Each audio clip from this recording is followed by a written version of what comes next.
प्रवीण जी रोहतक से। राधे राधे श्री हरिवंश। राधा वल्लभ श्री हरिवंश महाराज जी। महाराज जी, मेरे पुत्र ने प्रेम विवाह किया था, परंतु कुछ समय पश्चात ही प्रेम में विश्वासघात पाने पर उसने अपने शरीर को नष्ट कर लिया। गुरु जी, क्या मेरी साधना या भजन से उस आत्मा की दुर्गति को मिटाने के लिए मैं उसकी कुछ मदद कर सकती हूँ? हाँ, कर सकते हैं, माँ है। आप नाम जप कीजिए। अगर आपको ऐसा सहयोग मिल रहा है तो तीर्थयाटन कीजिए, जैसे धाम आए। और यहाँ अगर आपके पास अर्थव्यवस्था है, कुछ पशु पक्षियों को कोई जैसे बैठे रहते हैं, कुछ खवा पिला दिया, और वो सारा पुण्य भाव से भगवान को समर्पित कीजिए। और भगवान से प्रार्थना कीजिए कि जो जीवात्मा हमारे पुत्र के रूप में आया था उसका मंगल हो, उसको सुख पहुँचे, तो जरूर लाभ मिलेगा। पर बहुत बड़ी दुर्गति की बात है, ये बहुत बड़ी दुर्गति की बात है। बहुत से उपाय हैं, उससे सिद्ध उपाय श्रीमद् भागवत महापुराण है। अगर उसके निमित्त हम पाठ करवाएं 7 दिन किसी विद्वान से, और वो फल हम प्रभु को समर्पित करें कि वो उस जीवात्मा को प्राप्त हो, तो फिर वो प्राप्त हो जाएगा, उसका मंगल भी हो जाएगा। वैसे बहुत बड़ी दुर्गति होती है, ये बहुत ही निकृष्ट दुर्गति का, ये सबसे बड़े पापों में रखा गया है। उसका दंड तो अपनी भी सरकार में है। अगर आप अभी कुछ ऐसा कृत्य करने जा रहे हो और ये रिपोर्ट कर दी जाए, तो हमारी भारत सरकार आपको बंदी बना लेगी और इसका दंड देगी। शरीर का आप प्रयोग कर सकते हैं, लेकिन नष्ट करने का अधिकार आपको नहीं है। यहाँ की सरकार भी आपको ऐसा नहीं देगी। फिर जो भागवतिक सरकार है, उसमें तो बहुत बड़ा दंड मिलता है, क्योंकि ये बहुत दिव्य देह है। जो मनुष्य देह है, इसके द्वारा हम नारायण बन सकते हैं। हम अच्छे आचरण करके हम देवता बन सकते हैं। हम बुरे आचरण करके भूत बन सकते हैं, नरक जा सकते हैं, नाली के कीड़ा बन सकते हैं, दुर्गति हो सकती है। इसमें जो चाहे कर सकते हैं।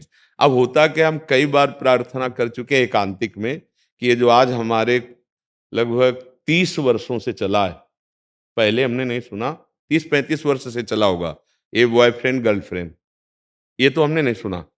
क्योंकि हम जब स्कूल में पढ़ते थे, तब तो कहीं कोई लेस मात्र भी ऐसी कोई चर्चा ही नहीं थी, ऐसी कोई भावना ही नहीं थी, ऐसी कोई भावना नहीं थी। ये 35 या बहुत ही बहुत 40, इससे ज्यादा नहीं हो सकता। मोबाइल भगवान जब आए ना, तब से ज्यादा विस्तार कुमार्गगामी प्रवृत्तियों का होने लगा, क्योंकि उसका दुरुपयोग करने लगे। तो आप बताइए, जिसका मन शासन में नहीं है, संयम में नहीं है, वो प्रेम कर सकता है?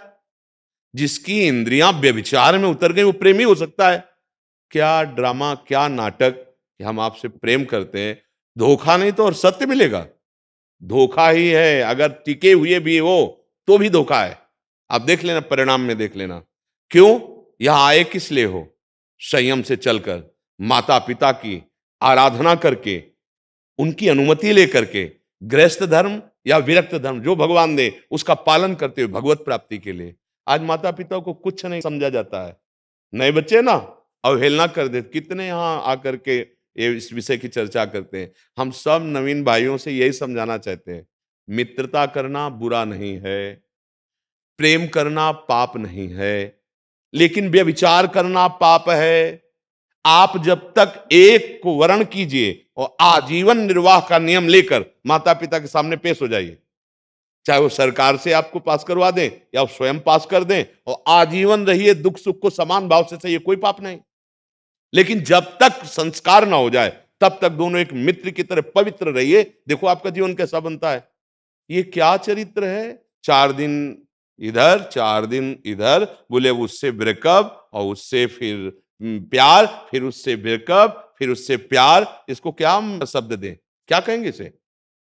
आप विचार करो। वो कभी जीवन निर्वाह कर सकती है, कर सकता है, दोनों के लिए हमें। तुम कभी एक का वर्ण करके रह सकते हो? थोड़ी बात देखो, ये रसेंद्रिय है। इसको 4 होटलों को पवाओ और फिर अपने घर की रसोई का 1 महीना पाके हमें दिखाओ। 2 ही दिन में मन कहेगा कि चाहे 4 पराठे लाओ, एक दुकान के ले आओ। क्योंकि आपने अपनी रसेंद्री को छूट दे दी है। अब वो कैसे रह सकती है एक रसोई में? ऐसे ही पूरा उदाहरण ले लो जीवन का। आपने व्यभिचार प्रवृत्ति का स्वागत किया अपने जीवन में। अब आप एक पति से प्रेम कर लेंगी या एक पत्नी से प्रेम कर लेंगे? अब इस बात को समझा नहीं जा रहा है। 4 दिन बाद धोखेबाजी शुरू होती है, और फिर या तो क्रोध में आकर वो उसकी हत्या कर देता है, या फिर ऐसे ऐसे सब जो नौटंकी नाटक हो रहे हैं। हाँ, ये है लव मैरिज, ये है प्यार। वाह भाई प्यार! प्यार को तो हमने आज तक ये समझा है कि अपने को दुख देकर सामने वाले को सुख पहुंचाना, जिसको अपने प्यार किया है उसको सजाना, जीवन भर उसकी खुशी के लिए अपने को बलिदान कर देना, इसे प्यार कहते हैं। चाहे राष्ट्र से प्यार करो, चाहे भगवान से प्यार करो, या किसी व्यक्ति को भगवान मान करके प्यार करो। आप ऐसे करो, अभी आनंद आ जाएगा। लेकिन हम प्यार करते हैं हमारे अनुकूल चलो, समाज का स्वरूप देखो ना, हाँ हमारे अनुकूल चलो, इसे प्यार नहीं कहते। अपनी इंद्रियों की विलासता को प्यार नहीं करते। प्यार में मिटना आता है। हमारे देश से प्यार किया तो वंदे मातरम, फांसी का फंदा ऐसे गले में चूम के डाल लिया जैसे ब्याह का जयमाला। क्या प्यार एक दूसरे से करते हैं यार, धिक्कार है। हाँ, धोखा दे दिया, वो उसकी हत्या करवा दी, ये प्यार है? नौटंकी नाटक में फंस रहे हो। नहीं, हम कहते हैं करो मित्रता, हम आदर करते हैं आपकी मित्रता का, लेकिन दोनों पवित्र रहना। जब तक तुम्हारा आजीवन का नियम न बन जाए कि हम दोनों एक गृहस्थी धर्म में बंध कर आजीवन रहेंगे, अब आओ और संस्कार करो, फिर अपने विचरण करो गृहस्थ धर्म में। ये कौन सा भैया मलिन आचरण शुरू हो गया, हमारी तो समझ में नहीं आता।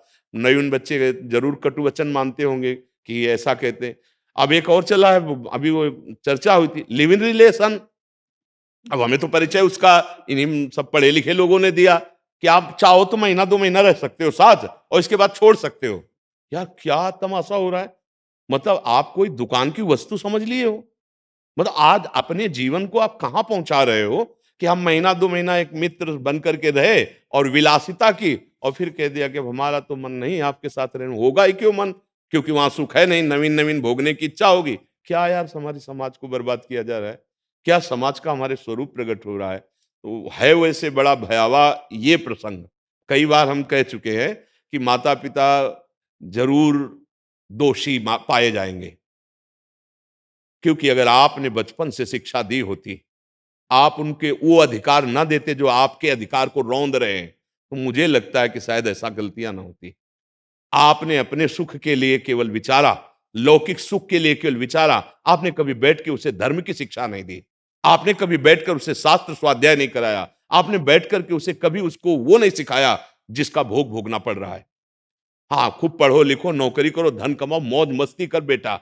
अब बेटा जब उतरा अपने रंग पे तो फिर तुमको भी अनादर भाव से देखा, और कुछ जानता नहीं तो क्या करेगा? संसार में जाएगा, अफीम पिएगा, ड्रग्स खाएगा, कोई नशा करेगा, व्यभिचार करेगा। अब इसके बाद परिणाम जब इनका आएगा तो आपके हाथ से निकल जाएगा, वो किसी तरह निकल जाए। अब आप रो रहे हो। हमें तो लगता है कि पौधा आरोपित जब हुआ तब से लेकर जब तक वो पूरा वृक्ष न बन जाए, माली की ड्यूटी रहती है। कहीं हमसे चूक हो गई, दीमक लग गई, हमारा पौधा नष्ट हो गया, हमसे चूक हो गई। हम जो अंदर की बात देख रहे हैं, गर्भस्थ शिशु में भी संस्कार आ जाते हैं। देखो, अभिमन्यु जी को कहां से चक्रव्यूह तोड़ने की, प्रहलाद जी को कहां से भक्ति मिली? गर्भ ही से। हम लोग क्या आचरण करते हैं? गर्भस्थ शिशु के संस्कार पुष्ट करने के लिए हमें ब्रह्मचर्य रहना चाहिए, हमें भगवत चिंतन करना चाहिए, हमें आहार शुद्ध रखना चाहिए। ऐसा नहीं हो पा रहा है। जहां बच्चा गर्भ में आता है, बस अब एक तपस्वी जैसा जीवन, उसके कल्याण के लिए, उसके संस्कार के लिए, उसको स्वस्थ रखने के लिए माता पिता में इतनी क्षमता है? मनमानी आहार, मनमानी विहार, तो उसी का लक्षण उसके अंदर पड़ रहा है, और वही आ जाकर अपना विस्तार करता है, तब बाद में रोना होता है। हाँ, आप जैसे संस्कार देंगे वैसे बच्चों में पड़ेंगे। वो नवीन पीढ़ी है। हम बहुत प्रार्थना करते हैं, बच्चों से मित्र जैसा व्यवहार करो, दोस्त जैसा। जब थोड़ा बड़े होने लगे, पास बैठा लो, एकदम खुला कर दो, तुम्हारे मम्मी पापा ही नहीं, तुम्हारे दोस्त भी हैं। तुमसे कोई भी गलती की बात आवे तो हमें तुरंत बताना, हम तुम्हारा साथ देने वाले हैं, तुम्हें नष्ट करने वाले नहीं, तुम्हें दुख देने वाले नहीं। अगर ऐसी हम छूट दिए होते और वो हमसे बताता कि, तो हम फिर उस पर चिंतन करते माता पिता कि ये उचित है कि, क्योंकि बच्चा है, वो बिगड़ने जा रहा है। हमने ऐसे संस्कार ही नहीं दिए। छोटा बच्चा कहता है, अरे देखो तुम अपनी बात, हम स्वतंत्र, हम कर लेंगे। वो ऐसे जवाब दे देता है माता पिता को। कैसे संस्कार दिए जा रहे हैं? प्रात काल उठ के रघुनाथा, मात पिता गुरु नावै माता। ये हमारी भारतीय संस्कृति है। स्वयं रघुनाथ जी भगवान ऐसा आचरण करके बता रहे हैं। कौन नौजवान, कौन नवीन अवस्था का बालक ऐसे ही छू लो, ना माथा रखो, अरे चलो पैर न छुओ, तो उनकी बात मान लो, कुछ नहीं रह गया है। कोई बिरला ऐसा होगा हजारों में एक जो माता पिता को माता पिता मानने के लिए तैयार है। नहीं, आज जो बुद्धि बदलती चली जा रही ना बच्ची मानती है, नहीं नहीं, हम स्वतंत्र हैं, न बच्चा मानता है। अब वो सब दोनों एक ऐसे रास्ते में चले जा रहे हैं जहां दुख, संशय, नाश, पतन यही है। आज का प्यार, आज की मित्रता, कहाँ विश्वास रह गया? देखो कैसा भाव बढ़ रहा है, पति पत्नी के बीच में अविश्वास, माता पिता पुत्र के बीच में अविश्वास, भाई भाई के बीच में अविश्वास, मित्र मित्र के बीच में अविश्वास। क्या यार जीवन रह गया?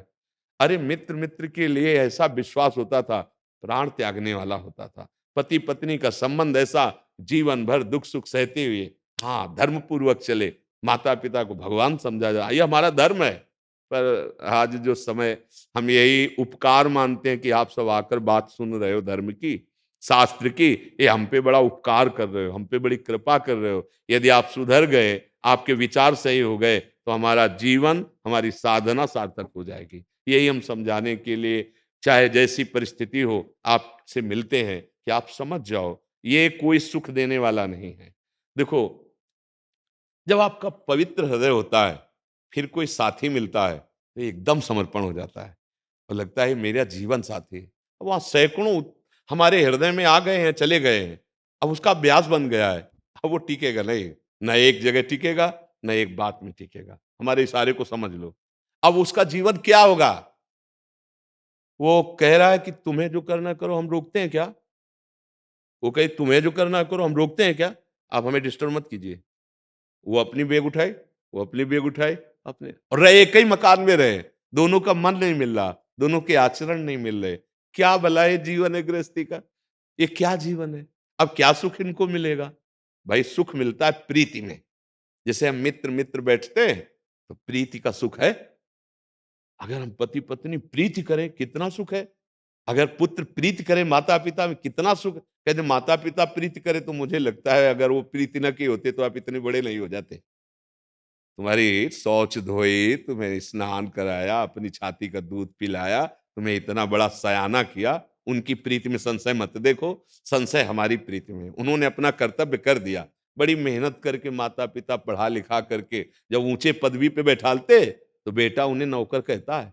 एक आए थे, पिता हमें बताया था कि गांव के हम हैं, हमारा लड़का बड़ी पदवी में है, तो जब हम गए तो वो अपने दोस्तों के साथ बैठा था, न पैर छुआ न उठा कुर्सी से, और जब उन्होंने पूछा है कौन है, तो उनका हमारे घर का नौकर है। वो तुरंत वापस हो आए थे और बोले पढ़ाई लिखाई और सबका हमें फल मिला कि अपने मित्रों के सामने उसने हमें नौकर ठहरा दिया। अब तो हम जिंदगी में कभी उसके पास नहीं जाएंगे। ये है आज की बुद्धिमत्ता। विद्या विनयम ददाति। अगर आप पढ़े लिखे हो और आपके माता पिता आ रहे हैं, उठ के खड़े हो जाओ और उनके चरणों में प्रणाम करो। तुम्हारा सौभाग्य बढ़ेगा, तुम्हारा आयु बढ़ेगा, यश बढ़ेगा, श्री बढ़ेगी, लक्ष्मी बढ़ेगी। उनको नौकर बता दिया। वारी पढ़ाई लिखाई, वारे तुम्हारे वीआईपी स्तर कि तुमने अपने पूज्य पिता को नौकर बता दिया।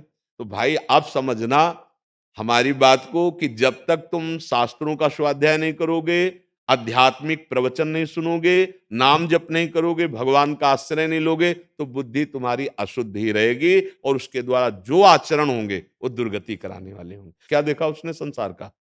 क्या करने आया था, क्या कर बैठा? तो हमें लगता है सुधार होना चाहिए। हम लोग अपनी बुद्धि को सुधारे। जो भगवान का नाम प्रिय हो, नाम जप कीजिए। राधा राधा राधा राधा, कृष्ण कृष्ण राम राम, जो अच्छा लगे। और कुछ समय रखिए सत्संग सुनने का। कुछ अच्छे महापुरुषों ने जो छोटे छोटे बड़े बड़े ग्रंथों से पत्रिकाएं निकाल ली, जैसे गीता पृष्ठ में आप राधा बाबा, भाई जी हनुमान प्रसाद पोद्दार जी, जयदयाल गोविंदका जी और स्वामी राम सुखदास जी, इनकी छोटी छोटी हैं। आप पढ़ो, आपकी बुद्धि का विकास होगा, आपकी बुद्धि पवित्र होगी। और कहीं घर में माँ भागवत है, रामायण है, ये 10 मिनट सुना दो तो घर का वातावरण पवित्र हो जाए। कीर्तन करो, नाम कीर्तन, घर पवित्र हो जाए। नाम संकीर्तनम यस्य सर्व पाप प्रणाशनम। पर अब ये नहीं होता है। अब तो प्रपंच की बातें होती हैं। आज की दिनचर्या देखो, मतलब 11 12 1 बजे तक तो खान पान और सब विलासिता, और इसके बाद सो गए 9 10 बजे तक।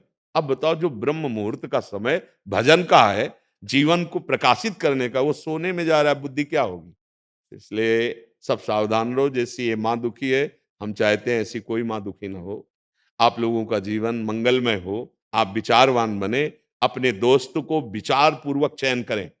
जीवन ऐसे खिलवाड़ में मत नष्ट करें कि हम मनोरंजन में जीवन नष्ट करें, नहीं तो पूरा जीवन आपको इसको भोगना पड़ेगा। ये बात ध्यान रखना। अगर आपने नवीन अवस्था में अपने जीवन को व्यभिचार में प्रवृत्त कर दिया, तो आगे चलकर सुधर भी जाओगे तो जलना पड़ेगा, क्योंकि वो बीज जो बोया है वो तुम्हें नष्ट करेगा। पक्का समझ लीजिए। इसे हाथ जोड़कर प्रार्थना है, मित्र बनाओ, ब्याह करो, गृहस्थी में रहो, बहुत सुंदर है, पर बहुत विचार पूर्वक, और माता पिता को इतना तो अधिकार दे दो कि तुम्हारे विषय में फाइनल कर सके। अपनी बात हठ पूर्वक रख सकते हो, आप बालक हो, लेकिन उनको इतना अधिकार दे दो कि वो ये हाँ या ना, उनकी इस बात को तो आप समझने की कोशिश करें। हमें लगता है राक्षस की बात नहीं कर रहे हम, लेकिन जो माता पिता होते हैं वो जीवन भर यही चाहते हैं।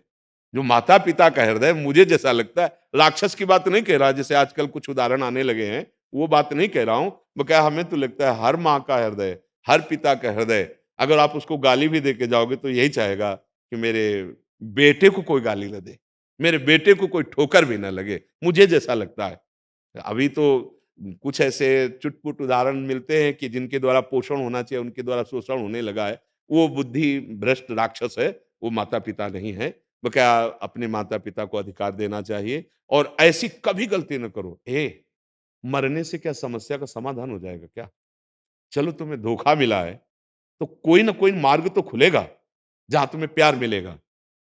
अगर मान लो जैसे आज ये आई है, अगर उस इनकी जगह वो आ जाता, मार्ग मिल जाता उसको, उसको बल मिल जाता। अगर हम अपने को नष्ट ना करें, तो मुझे भगवान मार्ग दे देंगे। हो सकता है उससे बढ़कर कोई प्यार करने वाला मिल जाता, जो तुम्हारे हृदय के घाव को शांत कर देता। हमें जीवन नष्ट किसी भी विषय में नहीं करना। पढ़ाई में फेल हो जाएँ, किसी खेल में हार जाए, हमारा व्यापार में घाटा लग जाए, हमारा दोस्त हमें धोखा दे जाए, हमें प्राण नहीं त्यागना, ये बात ध्यान रखना है।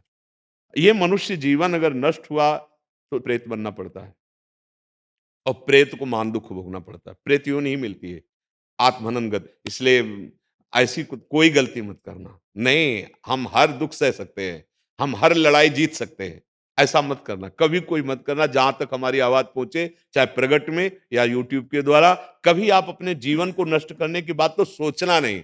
रास्ता है, ऐसा नहीं कि तुम्हारे लिए रास्ता खत्म हो गया। नहीं, आपको भगवान रास्ता देंगे, बस धैर्य पूर्वक चलना। संकट आया है, विपत्ति आई है, सब छोड़ रहे हैं, तो कोई एक है जो पकड़ लेगा ना, तो सबको डाउन कर देगा। अगर उसने पकड़ लिया, तुमने उसको पकड़ लिया, हाँ, तो जा पर कृपा राम की होई, ता पर कृपा करे सब कोई। कोई ऐसा नहीं होगा जो तुम्हारा विरोध कर सके। धैर्य पूर्वक चलो, शरीर नाश करने की कभी बात न सोचो, बड़ों का आदर करो, नाम जप करो, मित्रता करो, पर बहुत विचार पूर्वक। व्यभिचार मित्रता नहीं होती, और मित्रता में व्यभिचार नहीं होता। दोनों बात समझ ले। मित्र वही है जो कुपंथ का निवारण करके सुपंथ चलावे। अब यहाँ सुपंथ का पता ही नहीं, तो चलावे क्या चलावे। इसलिए राधा राधा राधा।